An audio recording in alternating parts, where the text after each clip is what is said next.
Assalamualaikum warahmatullahi wabarakatuh. Perkenalkan, nama saya Feby Triutami, saya dari kelas A, NIM V1822030. Ini adalah tampilan WordPress saya dengan nama Feby Utami. Ini kalau kita buka pada tampilan akan seperti ini ya. Lalu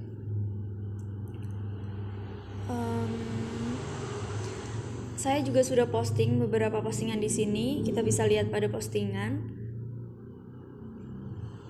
Ini ada mencegah berita hoaks, bunga mawar, cara mengamankan data, portofolio, dan sebagainya. Oke, jadi kita coba buka yang mencegah berita hoaks.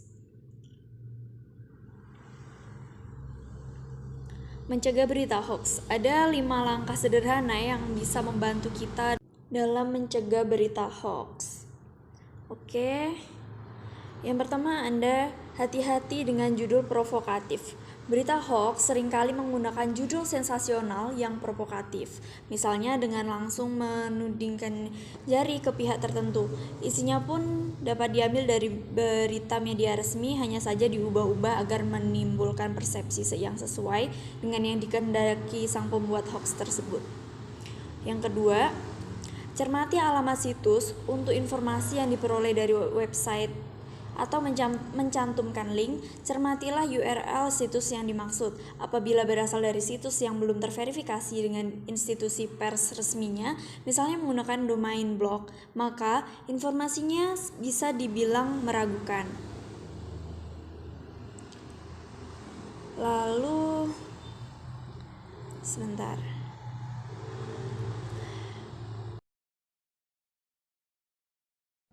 Yang ketiga, periksa fakta dan perhatikan dari mana berita berasal dan siapa sumbernya. Apakah dari institusi resmi seperti KPK atau Polri? Sebaiknya jangan cepat percaya apabila informasi berasal dari pegiat, ormas, tokoh politik, atau pengamat. Perhatikan keberimbangan sumber berita. Jika hanya ada satu sumber, pembaca tidak bisa mendapatkan gambaran yang utuh. Hal ini yang perlu diamati adalah pembedaan antara berita yang dibuat berdasarkan fakta dan opini. Fakta adalah peristiwa yang terjadi dengan kesaksian dan bukti, sementara opini adalah pendapat dan kesan penulis. Yang keempat, cek keaslian foto di era teknologi digital saat ini. Bukan hanya konten berupa teks bisa dimanipulasi, melainkan juga konten berupa foto atau video. Ada kalanya pembuat berita palsu mengedit foto untuk memprovokasi pembaca.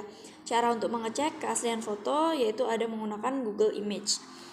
Yang kelima, ikut serta dalam grup diskusi anti hoax di Facebook. Terdapat sejumlah fanspage dan grup diskusi anti hoax, misalnya Forum Anti Fitnah, Hasud, dan Hoax atau FHH, fanpage dan grup Indonesia Hoax Buster, fanpage Indonesia Hoax. Oke. Selanjutnya kita akan lanjut untuk membuka postingan saya yang lainnya. Pada postingan ini, lalu saya akan membuka cara mengamankan data pribadi.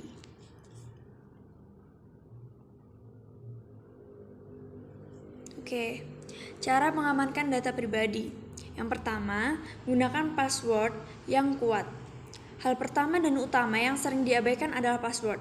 Banyak orang yang membuat password berdasarkan nama, tanggal lahir, nomor HP, dan lain-lain yang dianggap mudah diingat. Bahkan, tak jarang yang menuliskan nomor huruf berupa 12345 atau QWERTY. Yang kedua, bedakan password medsos dengan password email. Setiap pendaftaran medsos selalu diwajibkan mengisi alamat email. Hal ini digunakan untuk verifikasi pemilik medsos sekaligus alternatif pemulihan akun dan password jika lupa. Untuk itu sangat perlu sekali untuk membedakan password tersebut. Yang ketiga, jangan menyimpan password di komputer orang lain. Perhatikan dengan baik di mana Anda melakukan akses medsos. Jika dilakukan di komputer yang bisa diakses untuk umum, misalnya di kantor atau warnet, pastikan untuk tidak menyimpan password secara otomatis di browser. Browser internet seringkali menawarkan fasilitas penyimpanan akun dan password, sehingga suatu saat Anda mengakses website yang sama, otomatis akan masuk ke password dan akun Anda. Selanjutnya yang keempat, pastikan alamat media sosial benar. Phishing adalah suatu teknik untuk mengumpulkan informasi termasuk akun dan password menggunakan alamat website palsu yang mirip dengan alamat website aslinya. Cara kerja phishing adalah memberikan tautan kepada akun yang mengarahkan pengguna ke website palsu yang tampilannya mirip dengan website aslinya. Anda tanpa sadar akan mengisi akun dan password di sana, kemudian isian Anda direkam oleh hacker. Kemudian yang kelima, hindari masuk ke media sosial melalui tautan luar. Hal ini berkaitan dengan phishing di atas. Oke, kembali lagi ke postingan saya yang lain, yaitu portofolio saya.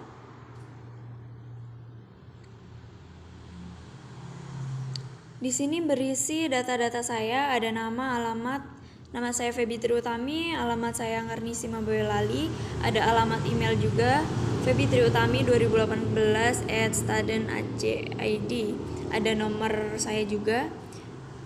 Lalu ada ringkasan mengenai saya, pengalaman berorganisasi, dan juga pendidikan.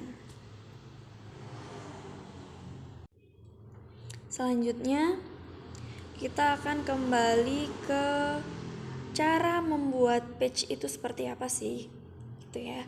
Tuh, yang pertama kita lihat yang di bagian postingan, lalu kita pilih yang tambah baru.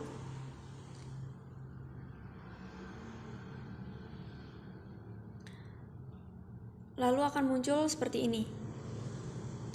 Kita bisa menuliskan judul, apa sih yang akan kita buat gitu kan, judul apa gitu, apa yang akan kita bahas, kita tentukan judulnya. Misalkan ini saya itu aja ya, saya isi asal. Jika sudah, masukkan mungkin deskripsinya, atau juga bisa ditambahkan video, gambar, dan sebagainya. Lalu bisa kita pilih terbitkan.